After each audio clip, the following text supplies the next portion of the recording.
Man, it's blessings, man. Blessings from God. Couldn't have done it without him, but it's cool to be a part of. Yeah, it's definitely blessings, like he said.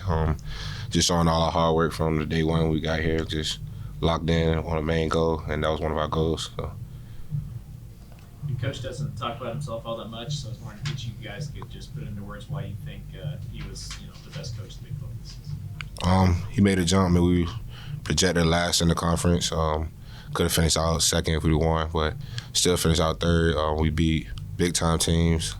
I mean, he had great plans, basically everything. Like, his main focus for us is just to see us get better every day. It shows why he was the coach of the year. His humility as a person is just, second to none. He cares about his players. He cares about, everybody that he's working with and is not working with. He's just a man of God. His purpose and his plan for us from day one was to see us grow as men and as basketball players. And, we all believed in him from day one. So just to see him get that award and just to see him get that recognition is pretty cool to see. But I know he probably said we got bigger goals, bigger, things ahead. So. What does his energy bring to the program? He's nonstop. Man, that's every day. I mean, he brings great energy, to practice and to life. He's just somebody that you could count on and look at, as a figure. So. Markquis, was there a particular buy-in moment that you had with this entire staff, where you got these guys were the right move and the right position to be in for Kansas State basketball? I mean, from day one, Coach Tane getting the job, we spoke about what our plans were, for the team and for the season. And, he talked to me, and he was very transparent on what he, had set for us. And, that's the day I decided to buy in. Just, he's just so confident in what he wants his program to look like, what he wants his players to believe, and he's just a great man. Can't thank him enough for what he has changed this program to be. So. Keyontae, the coaches mentioned that there was a level kind of a challenge to you that come here. It wasn't going to be easy. What's your recollection of how that went before you made the move? I mean, before I made my move, I checked the roster out. I mean, I seen like what type of guys gonna be around me. I had a lot of talk with Keith and Keith's brother. He helped me to break down the scouts and like my pros and cons and stuff and things like that. And I feel like for me to get where I was wanting to go, I feel like the Big 12 was the best thing for me. They called us the Pro League, so I feel like me getting preseason player of the year, the SEC, I could showcase my talents in the Big 12 and show how I can play. And I mean, I did, just trusting my work, trusting my team. My team trusted in me, let me play my type of style, and the coaches did as well. So. Markquis, I'm curious as to the first day you saw him face to face. What was your message? Do you remember? My message was, I knew he had a lot of options on the board, and I wanted whatever was best for him. I told him, like he told me what his options were, and I was just trying to help him break things down. But I also, showed him how much we needed and wanted him here. And just from day one, we talked about our goals, talked about winning right away, not having this be like a rebuilding season. We talked about making first team, all Big 12, winning the Big 12 title, going to March Madness and making a huge run there, and also our NBA goals. I mean, it was just broken down just like that. And, we clicked right away. And, ever since then, it was history. How much did you know about his game before? I mean, Keyontae's been, nice since he started playing basketball, so I always knew about him. He was preseason, SEC Player of the Year. So, I seen him on TV a couple times dunking and stuff. So. You guys know TCU so well. What area is most important when you play against them specifically? really transition, just limiting our turnovers. The first time we lost, we had a lot of turnovers and they scored a lot of transition. So just try to come down and get good shots each possession. And then defensively, just limited some of their players. From a player's perspective, Markquis, what's the most difficult part of being in a conference tournament?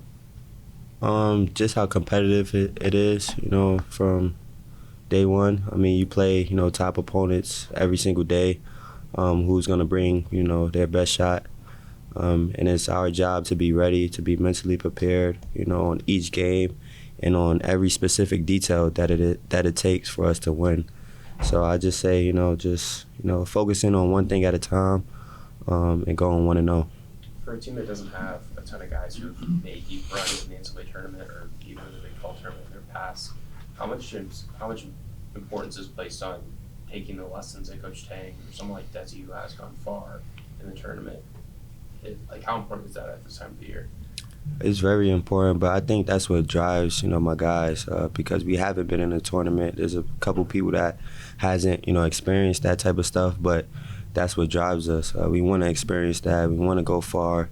I mean, we have a special group of guys, from, the starters to people on the bench. So we are a very hungry team that want to accomplish more, and I feel like we will. How much of a game changer is it to kind of be the ones to have the crowd advantage in Kansas City? I don't think you're going to have – I mean, it's going to be fun. It's going to be, a tough environment. It's going to be, kind of home court advantage with us in Kansas. But it's still a neutral site. And we got to focus on, one game and one day at a time. You can't look too far ahead in this tournament, and you can't, focus on the past or – the accomplishments and the stuff that you did in the preseason. Now, everybody's 0-0, and we all have, a game to play in the Big 12. Markquis, I know you don't get a whole lot of rest during games now, but with, expanded media timeouts and stuff postseason. We get that? What's that? We get expanded media? Well, yeah, the media timeouts are longer, so that's good to know. You get a little bit more time to chill. That's good to know. I guess, yeah. I'm going to use that time. If Coach says, hey, we want you on the court 40 minutes, no exceptions, are you good with that? Good with that, man. Whatever it takes to win. It's not really about me. It's about my teammates. If that requires us to win, then I'm comfortable with doing that. I'm going to lay it out, all on the floor, each possession, every game. So whatever it takes, man, to win the Big 12, tournament, that's what I'm going to do. Yeah, so what was the favorite honor you got yesterday? Probably, the newcomer of the year. Just. Can you give him a clap? I'd probably say that, just showing that, I made a big impact coming to a new conference. A lot of people said it would be like a dumb decision for me to come here, just trying to rebuild and just to see my work and the guys trusting me. If it wouldn't be for them, I wouldn't be here. Coach Tang, just want to thank them for giving me the opportunity to showcase. In a sense, You know you're back. You know you're back to your old self. But does this kind of affirm that? Show outsiders that? Nah, I guess once we win the championship and make a run in the tournament, then that's sure. Keyontae, when you look back at the journey, your whole collegiate journey to getting to this point, Big 12 newcomer of the year, what emotions did that moment were you feeling in that moment? When I found out, I called my parents first. It was just and talked to them, and my dad. He told me he was happy, proud of me. Usually always hard on me, so first time saying that, so we cried a little bit. And then my mom, she was just there. We've been through a lot, just then thinking basketball come back around. So for me to come back after my first year and get that was just a blessing, really. Now that the regular season is over, for both of you, is there a moment that was a defining moment for each of you in the regular season?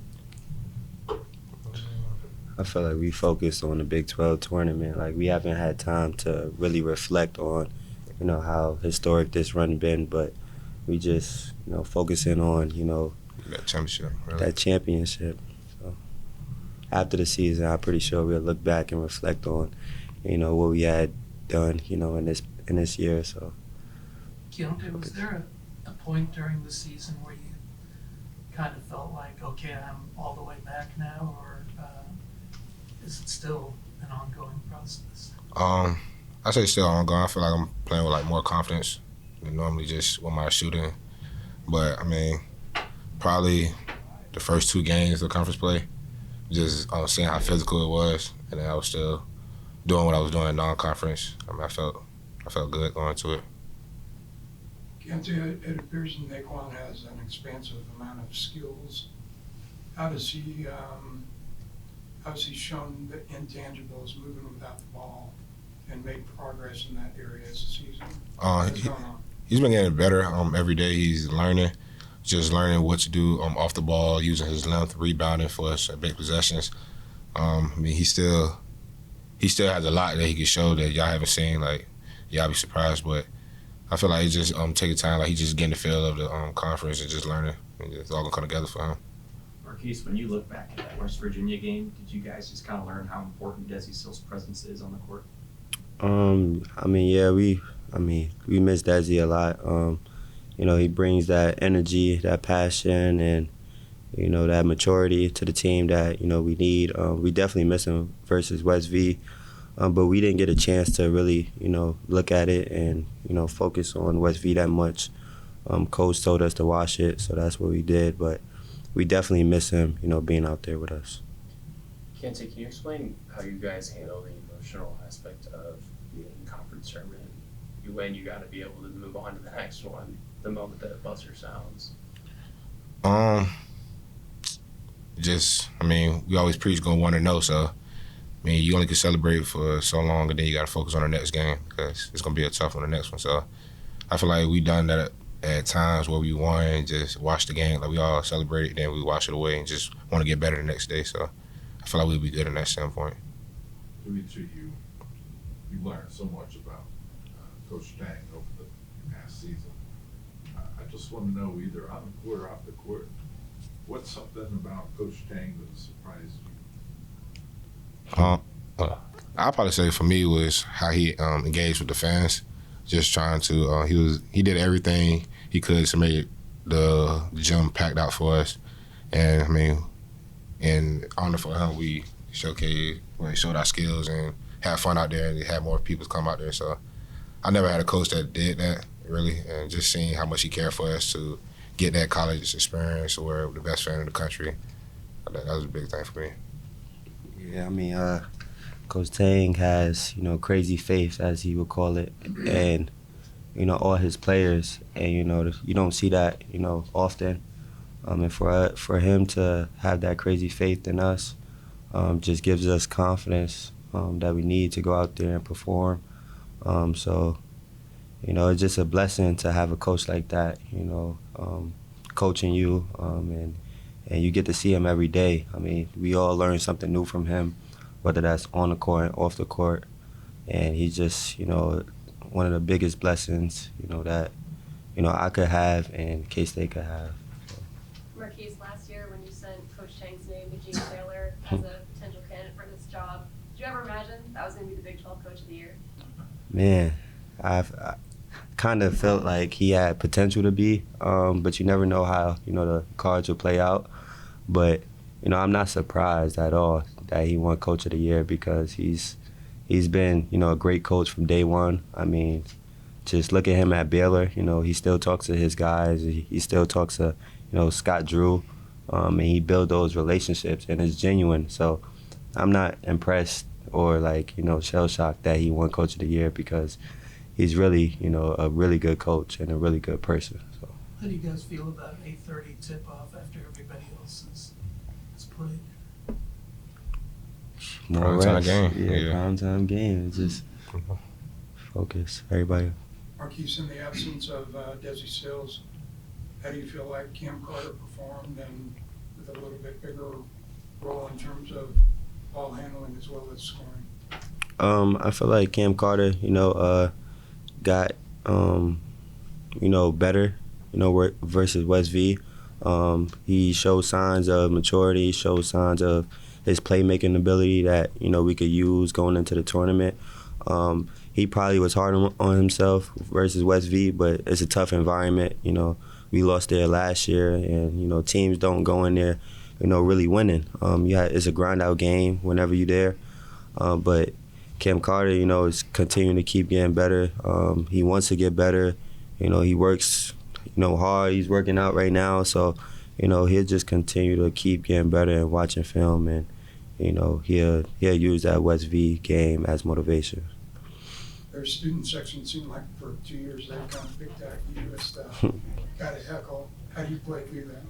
I just smirk it off. It's cool. No big deal. No big deal.